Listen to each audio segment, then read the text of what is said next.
যেটাকে আমরা শোধনবাদ বলি। আচ্ছা। এবং সেটাই ধীরে ধীরে বিকশিত হয়ে 38 বছর পরে 90 সালে এসে সমাজতন্ত্রকে ধ্বংস করেছে।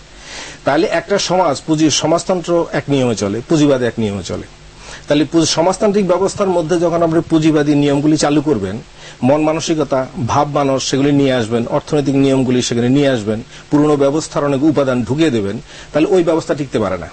এবং সেই জন্য সে পরিণতি হচ্ছে একটা প্রতিটি বিপ্লবের মাধ্যমে তার এই অনেকে মনে করে থাকেন যে সমাজতন্ত্র বা সাম্যবাদের যে প্রত্যাশাটি সেটি হয়তো মানুষের ইন্ডিভিজুয়ালিজম বা সহজাত যে প্রবৃত্তিগুলো তার বিরোধী। এটি কি সত্য? এটা একটা খুবই ভুল ধারণা।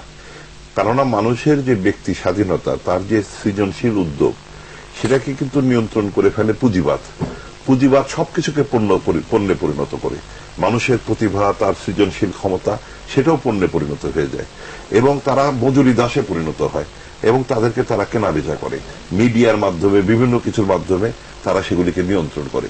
সমাজতন্ত্রে তো এটা হইতেই পারে না। সমাজতন্ত্রের বিকাশ, মার্কসকে জিজ্ঞাসা করেছিল যে মার্কসিজমের এসেন্স কি, উনি বলেছিলেন ম্যান। দ্বিতীয় এসেন্স কি, উনি বলেছিলেন ম্যান, মানুষ, মানে পুরুষ মানুষ শুধু না, মেয়ে মানুষ সহ মানুষ কিন্তু এটার এসেন্স। কাজেই এখানে বিধৃত আছে যে প্রত্যেকের বিকাশ, প্রত্যেক ইন্ডিভিজুয়ালের বিকাশ সামগ্রিক বিকাশের সাথে সঙ্গতিপূর্ণ। আমি একটি দর্শকের প্রশ্ন শুনবো আমাদের সংকলিত অংশ থেকে। আমার নাম হুসাইন আহমদ। গণতান্ত্রিক ব্যবস্থায় সবার মত প্রকাশের স্বাধীনতা আছে, রাজনীতি করার সুযোগ আছে। সমাজতন্ত্রে তো মত প্রকাশের স্বাধীনতা নাই। মানুষ কেন সমাজকে সমর্থন করবে?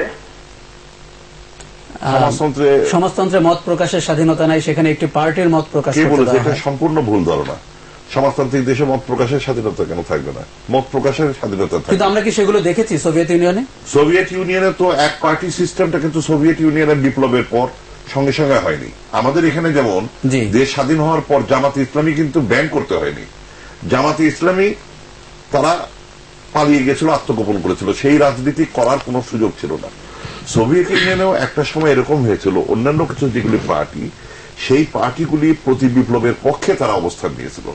তারা 14টি দেশ তারা মিলে রুশ বিপ্লবের যে দেশ রাশিয়াকে, সোভিয়েত ইউনিয়নকে আক্রমণ করেছিল, সেই আক্রমণকে প্রতিরোধ করার জন্য তারা সেখানে যে ভূমিকা রেখেছিল বলশেভিক পার্টি, অন্য পার্টি অধিকাংশ সবাই তখন সেই তাদের পক্ষে রাজাকারী কাজ করেছিল, যেই কারণে অটোমেটিক্যালি সেগুলি অ্যাক্টিভিটি করার সুযোগ পায়। সেখানে আপনি দেখবেন ইভেন পার্টির মধ্যে যে ডিফারেন্স, ভিন্ন মত, লেনিনের জীবদ্দশা এবং তার পরবর্তীকালেও সেগুলি ভিন্ন মত কিন্তু প্রকাশ্যে আলোচনা হয়েছে, কথাবার্তা হয়েছে। পরবর্তীকালে এই জায়গায় কিছু রেস্ট্রিকশন এতে যায়। এটা সমাজতন্ত্রের ইনহেরেন্ট কোন নিয়ম। আপনার কাছে যদি আমি একই প্রশ্ন জানতে চাই, কারণ এই কথাটি সমাজতন্ত্রের ব্যাপারে প্রায় বলা হয়, বিশেষ করে যেই দেশগুলোতে আমরা সমাজতন্ত্র ছিল বলে মনে করি সেখানে ভিন্ন মত প্রকাশের কোন সুযোগ আছে অথবা জনগণের নিজস্ব মত প্রকাশের। একটা সমাজতান্ত্রিক ব্যবস্থার সাধারণ নীতিমালা এক জিনিস, কোন একটি সমাজতান্ত্রিক ব্যবস্থায় শাসন ব্যবস্থার মধ্যে কিছু ত্রুটি বিচ্যুতি, সেটা ভিন্ন জিনিস। প্রথম কথা হলো, যেমন বাংলাদেশ স্বাধীন হওয়ার পরে আপনি কি এটা অ্যালাউ করবেন কোন লোককে যে আমি আবার পাকিস্তানের গোলামিতে ফিরে যাব? সেটা আপনি যেন অ্যালাউ করবেন না। তেমনি পুঁজিবাদী দাসত্ব থেকে মুক্ত হয়ে মানুষ একটা শোষণ মুক্তির পথে যখন যাবে, তখন সেখানে আবার শোষণমূলক ব্যবস্থা ফিরিয়ে আনা সেই অধিকারটা থাকে না। এটা হলো এক। কিন্তু মত প্রকাশের স্বাধীনতাকে আপনি বলছেন কি? মতের কথা আসছি পরে। এটা হলো আপনি যেমন বলছেন দল বা ওই সব দল গঠনের ব্যাপারে। এখন মত কথার অর্থটা কি? মত মানে একজন মানুষ হচ্ছে তারা ক্ষমতার মালিক, জনগণ। তাহলে সেই ক্ষমতা কথার অর্থ হলো তার যে অধিকার, সেই অধিকার রাষ্ট্রকেন্দ্রিক, কারণ সেটা সমাজে বাস করে, এটা রাষ্ট্রীয় ব্যবস্থাপনার অধীনে আছে। তাহলে সেই ব্যবস্থায় শিক্ষা ছাড়া মতামত গঠন হবে কিভাবে? ফলে এখানে একটা পুঁজিবাদী দেশে, যেমন আমাদের দেশে মত প্রকাশের আপনি বলছেন, রাস্তা দাঁড়িয়ে একজন কি বলবে, সে বললো তার নিজের মতো করে সে কিছু কথা বললো, এটাকে মত প্রকাশ বলে? তাহলে মত প্রকাশের জন্য সে একটা রাষ্ট্রীয় যে নীতি পরিচালিত হচ্ছে, কিভাবে শাসন ব্যবস্থা পরিচালিত হচ্ছে, এইটার উপযোগী করে মানুষকে গড়ে তোলা ছাড়া শুধুমাত্র মত প্রকাশের স্বাধীনতার নামে যেটা চলছে, এটা একটা ভাতাবাজি অনেকটা। ফলে সেটা আমরা বলছি যে একটা সমাজতান্ত্রিক ব্যবস্থায় যাতে সমস্ত জনগণ, যেমন একটা উদাহরণ দিই আপনাকে, 1935 সালে রাশিয়াতে সংবিধান রচিত হয়েছিল এবং সেই সংবিধানের 6 কোটি কপি বিলি করা হয়েছিল। 5 মাস ধরে রাশিয়ার গ্রাম থেকে গ্রামান্তরের সমস্ত জায়গায় সেখানে জনগণের মধ্যে ডিসকোর্স হয়েছিল, যাতে করে মানুষ ব্যবস্থাটি সম্পর্কে সংবিধান। কিন্তু আপনি দেখেন কোন পুঁজিবাদী দেশের সংবিধান সেটা আছে কি? আমরা আবার ফিরে আসছি সাংবাদিক বন্ধুর একটি প্রশ্ন। মঞ্জুরুল হাসান খান এর কাছে আমার একটা প্রশ্ন, যে আপনি বলা হচ্ছে যে সমাজতন্ত্র 90-এর এসে ভেঙে পড়লো, তো যখন গর্বাচেভের সময়টাতে যখন গ্লাসনোস্ত পেরেস্ত্রোইকার মতবাদটা দেওয়া হলো, তখন আপনাদের পার্টি, বাংলাদেশের কমিউনিস্ট পার্টি, সেটাকে সমর্থন জানিয়েছিলেন। তো সেটা কি আপনাদের পার্টির সমস্যা ছিল, নাকি গ্লাসনোস্ত পেরেস্ত্রোইকার সম্পর্কে আপনারা খুব ভালো জানতেন না, বা এটা যে একটা ষড়যন্ত্র এটা মনে করতেন না? আমার মনে হয় আরেক সাংবাদিক বন্ধুরা একই প্রশ্ন, আমরা একটু শুনে নিই। সমাজতান্ত্রিক ব্যবস্থা হিসেবে আমরা সোভিয়েত ইউনিয়নকে মডেল হিসেবে দেখেছি, সেই মডেল কি যথার্থ ছিল বলে আপনারা মনে করছেন এখন? এই সঙ্গে আমারও একটি প্রশ্ন রয়েছে, সেটি হচ্ছে আপনাদের ব্যাপারে খুব গুরুতর অভিযোগ আছে।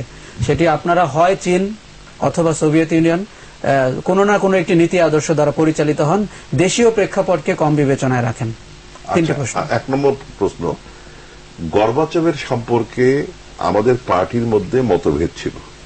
আমাদের পার্টির সেন্ট্রাল কমিটিতে মেজর লিডারশিপ তারা সেদিন গর্বাচেভের পক্ষ নেয়, কিন্তু এটার প্রতিবাদ হয় পার্টির ভেতরে।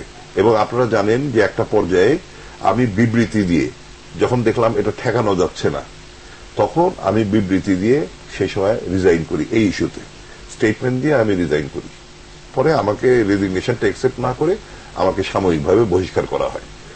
এবং পরবর্তীকালে আমাদের পার্টিতে যারা এই গর্বাচেভকে সাপোর্ট করেছিল তারা কিন্তু আলটিমেটলি পার্টি ছেড়ে চলে যায়, আমাদের পার্টি ছেড়ে চলে যায়। এবং গোটা পার্টি আমরা এই গর্বাচেভের এই পলিসিগুলোর বিরুদ্ধে আমরা অবস্থান নিয়ে আমাদের স্বাধীন অবস্থান নিয়ে কাজ করি। 1 নম্বর।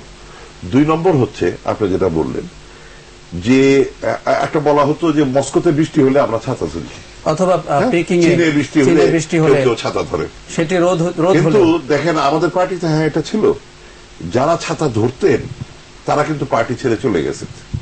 তারা মস্কোতে যখন সমাজতন্ত্র ছিল তারা সমাজতন্ত্রের পক্ষে ছিলেন, মস্কোতে যখন পুঁজিবাদ আসলো তারা পুঁজিবাদের পক্ষে চলে গেলেন। কিন্তু আমাদের পার্টির ওভারওয়েলমিং মেজরিটি সবাই কিন্তু ঐক্যবদ্ধ থাকলো যে আমরা মস্কো দেখে না, আমরা ইতিহাস পর্যালোচনা করে আমাদের জনগণের স্বার্থ দেখে, মেহনতি মানুষের স্বার্থ দেখে আমরা সমাজতন্ত্রের ঝান্ডা তুলে ধরেছি। সেই ঝান্ডা আমরা ফেলতে দিব না এবং আমরা ফেলি। আমি এই প্রশ্নে ফিরে আসবো, এই আলোচনায় ফিরে আসবো একটি ছোট্ট বিরতির পর। দর্শক,